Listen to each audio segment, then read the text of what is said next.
Welcome to the Sanity Project podcast, where you can awaken your mind to clarity and success even in today's life challenges. We're here to provide insights and solutions that will help you live a sane, healthy, and prosperous life. Here's your host, Joanne Victoria. Hello, everybody. This is Joanne Victoria with another amazing episode of the Sanity Project podcast. You are here to discover a life of clarity, confidence, sanity, and entrepreneurial success. Our guest today is Jeff Morrill. Jeff Morrill has written a book called Profit Wise: How to Make More Money in Business by Doing the Right Thing. Can you believe that, people? Just by doing the right thing and maybe a little smarts added to that? Jeff Morrill co-founded Planet Subaru and other businesses in retail, telecommunications, real estate, and insurance. His book, Profit Wise, was published this year, 2021, and he shares secrets in this book that has allowed his company to generate over $100 million in annual revenue and win many awards for customer care, environmental stewardship, and team satisfactions. Jeff's achievements in building ethical and flourishing companies have been featured in USA Today, Automotive News, and Entrepreneur Magazine. Welcome to the show, Jeff Morrill. Thank you. Glad to be with you today. Well, I'm so glad that you are here because you are going to talk about how our listeners can avoid burnout. Yes, and I can speak to it with some authority because I burned out very hard some years ago. So let me just give you a little bit of background. I'm talking to you today from Charlottesville, Virginia.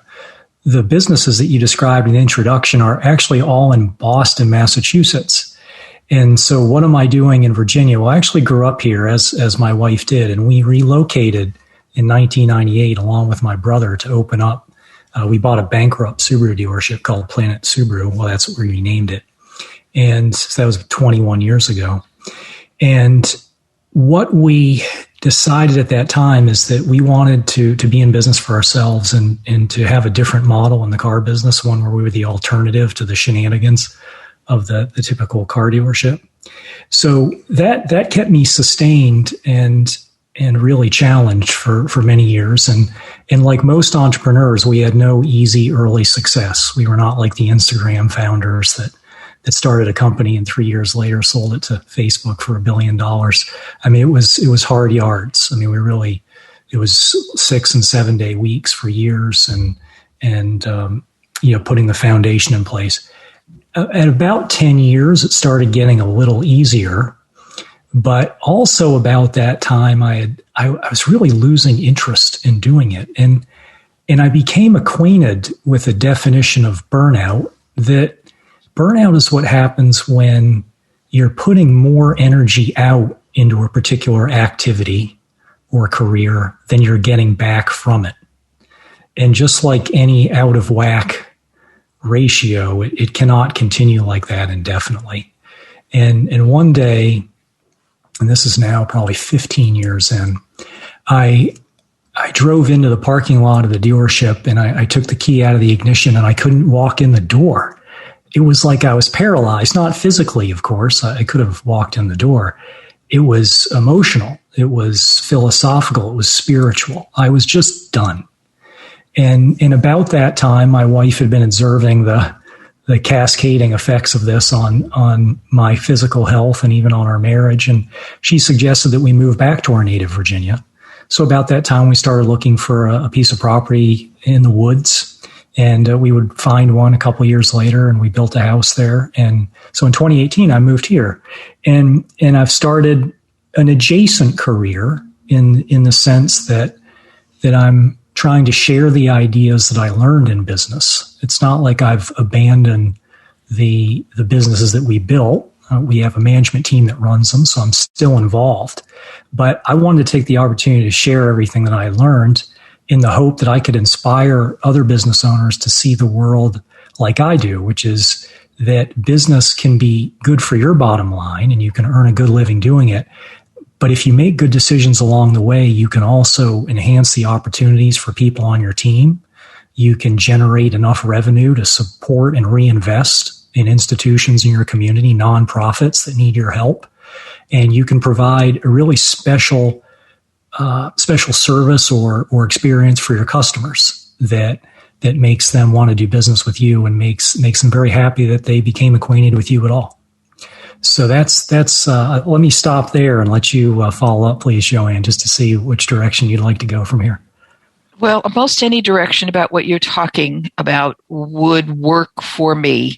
And I understand the burnout, which is one of the reasons that is one of my specialties, dealing with burned out entrepreneurs and getting them back on track and finding their true calling. And then if they use their true calling as a guide, I got burned out, which is one of the reasons I went from real estate to becoming a coach / consultant / fill in the blank, and then became a writer and then an author. And I was in a successful career, but I was not happy and I was not satisfied. And I don't even know if those words are the correct words to use, but I wasn't complete. And I think that one needs to be in a place where they're complete, body, soul, spirit, heart. And I was in what I label, and not only myself, but others label, a shadow career. It was good, it was successful, but I wasn't fulfilled. And I think that that's what leads to burnout, when you're not fulfilled, when you don't want to get out of the car because you go, not another day of this. Not another day of this, not another minute. So this adjacent career, are you talking about the book that you just wrote? Yes, as an author. And I like where you've presented a model for thinking about burnout. And I have another one that I'd like to introduce, this idea of a ministry. Let me introduce that concept, and I'll tie it into burnout and how you come back from burnout. And I'm talking about the word ministry not in a religious context that you need to be a minister or ordained or religious in any way, but more like a calling. And in a ministry, in the sense that I'm using it, has three characteristics. The activities that you'll be doing will satisfy these three criteria. First, there are things that you like to do. Second, there are things that you're good at. And finally, there are things that have value to others. And what happened to me is I actually satisfied all three of those building a business. But eventually the first one, the something I like to do, fell off. Like, it just wasn't interesting to me anymore. It was just Groundhog Day. I'd just done it too long. And some people can do a very similar job function for decades and be very happy, and they find comfort and security in the predictability of that. But for me, I just got bored, and it became tedious and even painful. The stuff that didn't used to bother me and get under my skin did. So what I found through a lot of reflection, journaling, talking with friends, because I'm on the border of introversion and extroversion. So some of my best thinking is done running or writing alone. Some of my best thinking is done interacting with other people and asking them questions and having them challenge me. Through a lot of that work, I discovered that writing would be something that would, again, satisfy those three things: something that I like to do, something I was good at, and something that had value. So that's how I ended up taking the opportunity to write a book.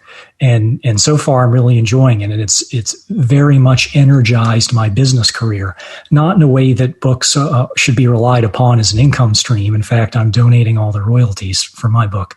But it's a way for me to continue learning and to also, as I said before, to help other entrepreneurs be inspired to adopt some of the practices that work so well for us, to not only improve their bottom lines, but to help improve their corners of the world too. Well, except for the choices of careers, it seems like I'm talking to myself when I speak to you today. That's fine, yeah. Because I got to the point when I was selling real estate, and I was very successful. I was on the board of directors. I did all of the stuff that goes along with it. And I just thought one day, I said, if I have to deal with one more buyer who doesn't like the color of the carpet, my life is over.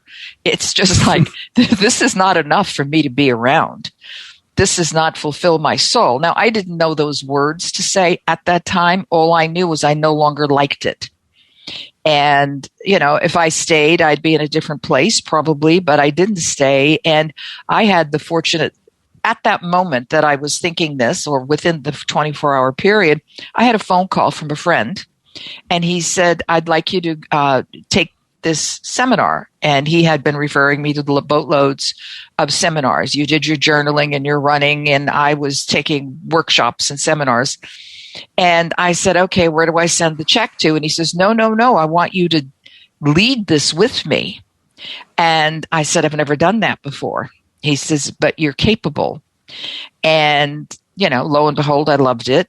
I love the idea of helping people. I love the idea of being in front of the room because as myself, borderline introvert, extrovert, I don't like being within a crowd of people, but I like being in front of a crowd of people so that I don't have to deal with the energies from all of them. I can create my little white bubble and protect myself. So I went and started by facilitating workshops for years and on all subjects, all things, but all to help people make some sort of a breakthrough so they could go to the deepest part of their soul and find joy, happiness, satisfaction, whatever it might be. And yes, I had several cycles of burnout, but they weren't all as profound as the biggest one. And the biggest one happened, and I hit a wall, and then I redefined myself. But what I find with a lot of people, even the listeners today, is that they stop when they get burned out and hit a wall. They just give up and settle. I hate that word. They settle for what they have. They figure it's good enough. 2 words I don't like either. And it's not good enough to settle for less than what you deserve. And I think any one of us is capable of making that breakthrough with or without help from someone else. They could run, they could write a journal, they could do whatever, but they need to keep moving forward because they were put on earth for a reason. And I say that reason that everyone has a ministry, whether it be just the family, the workers, your friends, but you're here for a reason. And that reason is ministry. Not in the religious sense, but we shouldn't even have to say that anymore because people who understand the word will be able to comprehend and share from that perspective. So I'm glad that you are aligned with these thoughts, these perspectives, so that the audience gets a chance to hear it from 2 people who were on different paths. And my opening was not just the workshops, but writing. I was called by the local newspaper to write an article, and people had been after me for years to write a book. It was like, oh, I can't, I'm not good enough, I don't fill in the blank. So they said, we need something in 2 days. And I said, oh, I can do that. And I proceeded to be their business columnist for a period of time until they decided they needed more people to be in the queue. And I just went and wrote my book, my first book. And it's a whole different way of letting people know how they can share their skills. So tell us more about the book. Tell us some secrets. You have secrets in the book, but they won't be secrets any longer. Yeah, I mean, I guess that you have to... Let me take some out of context because Sure. It's a short podcast and it's a medium length book. But with respect to burnout, I think one of the most useful recommendations I can give is to start now. If you have just opened a business, it is not too early to begin grooming your successor. And what I mean by that is the earlier you can begin gathering a team of people around you that can perform all of your functions, the better off you are, because that means you'll be in a position in the event that you eventually can no longer perform duties, either because you get sick, which happens to some business owners, or there's a family tragedy or emergency that takes you away for some extended period of time. I mean, those are good emergency management purposes to be doing this grooming of successors and building your management team. But also, it may be that burnout hits you quickly, like it did for me. And it took me years. I have a managing partner. His name's Dale, and he joined us as a salesperson in 2002. And we made this transition that I'm describing with me moving to Charlottesville in 2018. So for 16 years, I had the chance to include him in meetings, to introduce him to important people, executives at Subaru, for instance, so that they could develop relationships. So by the time it turned out I was ready to go, I wasn't scrambling to find someone that could do it, or worse, find a situation where there was no one to do it and be forced to sell the business. So there are so many advantages to keeping your business if you can, but not everybody can do that. If you're not around to run it, you don't have someone else that can. So I think that would be part of the secret sauce, I think. I have some other suggestions too. One of them is to know when to throttle back. I think entrepreneurs by nature are just very driven, motivated people.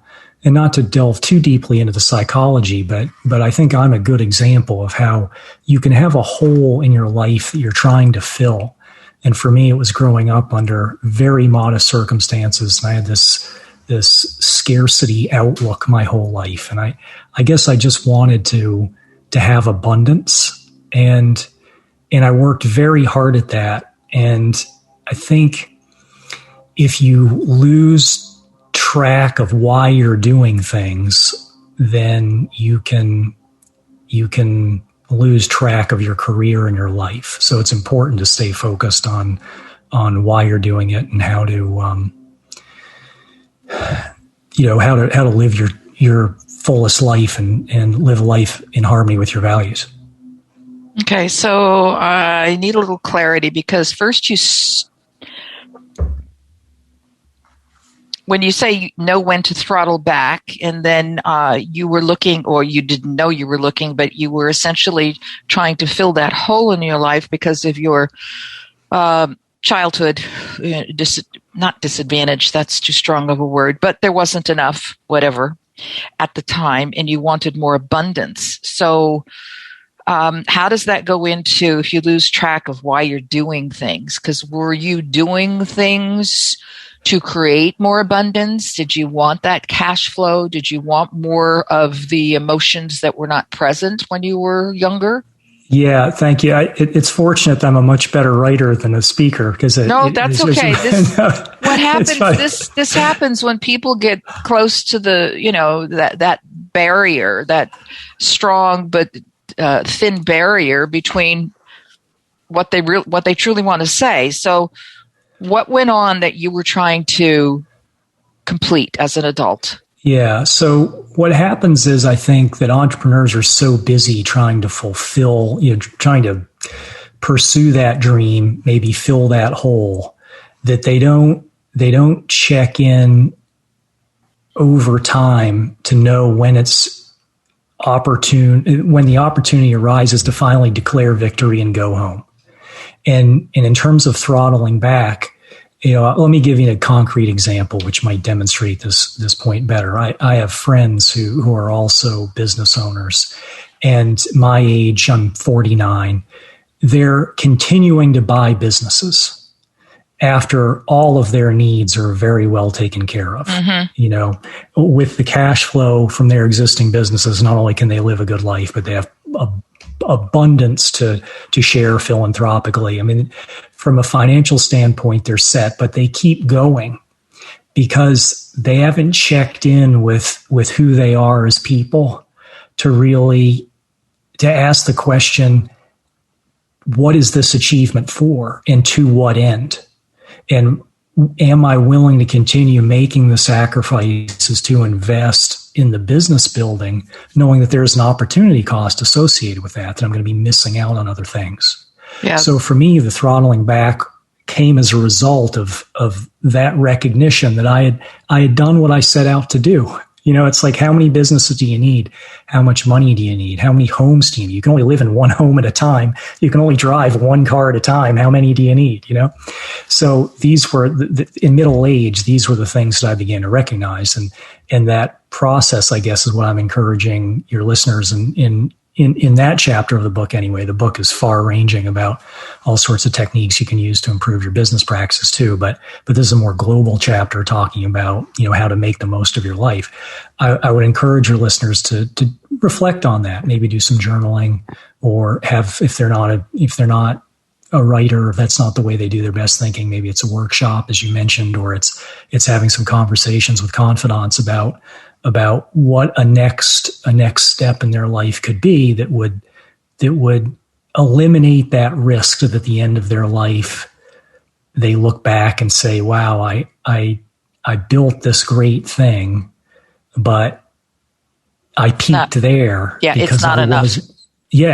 Because I wasn't willing to explore other ways that I could fully perform my ministry. Well, I wrote down 3 words while you were talking, and what it is the avoidance of satisfaction. And the people who you're talking about as a group, whatever, who still look to achieve more with their gifts that they have created from their first large business, whatever it might be, they haven't understood and absorbed the feeling of satisfaction. It's that place where you, at the end of the day, even if it's a proverbial desk, but you put your legs up on the desk, you take that cigar, put it in your mouth, and said, job well done. And they don't accept that they've done a good enough job. So there's some issues. Those issues are psychological, but they're easily overcome and burrowed through. But people need to be satisfied. There has to be a time when you're satisfied, and one needs to be people who are in the businesses that you're in, I'm in, my clients are in. They need to learn to be satisfied with what they've done, that's enough.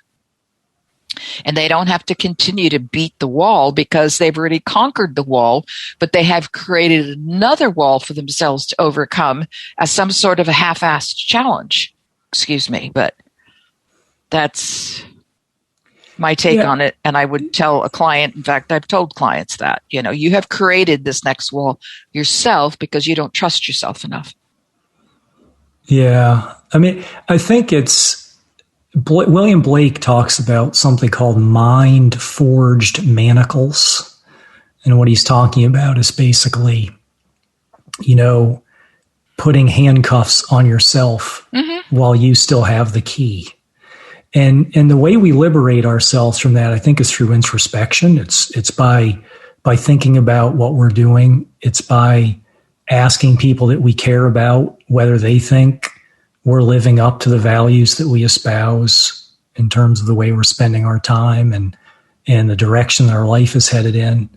And when we ponder those things, I think maybe that's when we come out of the ether on that. Because like I said, in my case, I was just head down for 15 years, just trying not to go out of business. I was just scared. And eventually, I looked up just long enough to see that there was something else on the horizon. And that looked like something more interesting to me than just showing up at a car dealership every day for the rest of my life. Well, you were able to see that's something that was more interesting. Not everyone is capable of having that clarity, and clarity is so important that there is another way of viewing the world.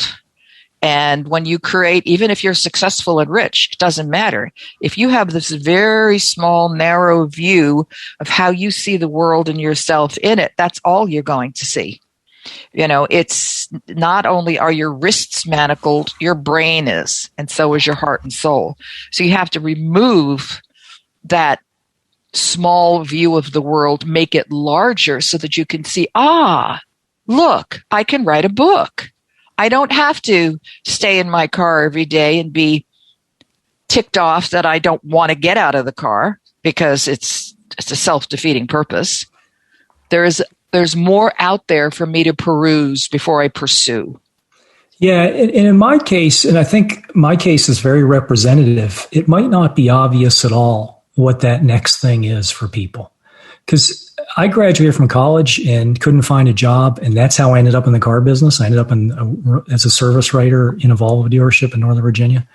And I didn't really, I've never done anything else. Like I just worked really hard my whole life, so I didn't have a lot of hobbies. My wife's very independent. I have no kids, so really all I ever did was work. It's all I knew.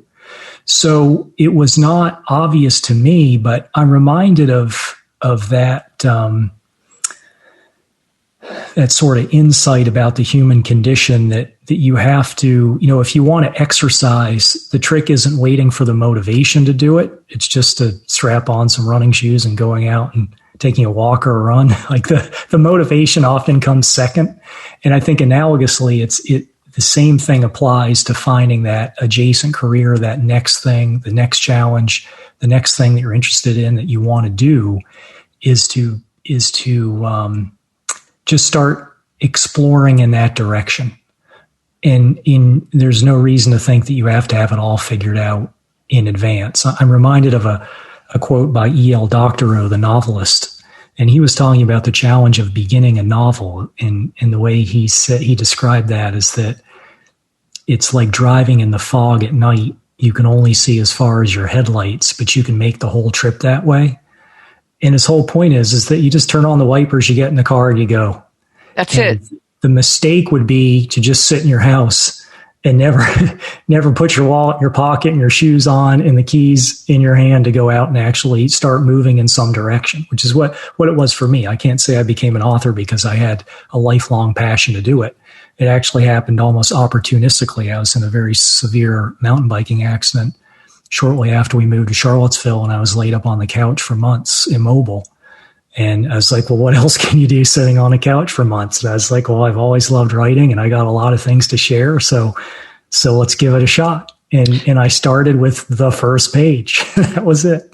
Well, that's how George Lucas started Lucasfilm, I did not know that. When he was in high school, it was Modesto, California, somewhere. He was in a horrible accident and he was bedbound for maybe a year. I'm not sure of the details, but his imagination went to work. And he thought of all of these lovely things that became Star Wars, and he made it come true. But until he stopped and was able to listen, because you can't listen if you're not stopping for a moment and says, make a left or make a right. That's what made him a success, was that story. And he was bedbound, couldn't move, and his imagination took over. And you started your first word on paper. So I want to thank Jeff Morrill for being here today. And don't forget, go to his website at jeffmorrill.com. That's JEFFMORRILL. ProfitWise, how to make more money in business by doing the right thing. Is there anything you want to say in signing off to our audience, Jeff? Just that I invite your listeners to check in with me there at the website, because I love to hear from readers and listeners to, if they have opinions or if they think that I'm wrong-headed about something. I love to hear from people. And there are a lot of resources there to help develop a business too, that beyond, we had kind of a focused conversation on burnout, but there are a lot of resources at the website, in the book too, of course, about how to actually implement the principles of making more money in your business and doing the right thing at the same time. Well, I hope the audience has enjoyed this presentation today. And as I usually do with my audience, please re-listen to this podcast with pen and paper in hand. Not your Word doc, but your pen and paper. When you use your hand to write things, it goes right into the brain more directly and more clearly. So have a great day, everyone, and thanks for being here. Bye-bye. I hope you enjoyed this episode of the Sanity Project podcast. Please go to AskJoanneVictoria.com to listen to more podcasts. Check out Joanne's coaching programs and get a free copy of her report, 5 Steps to Achieve Life-Work Harmony. That's AskJoanneVictoria.com. Take care, and thanks for being here.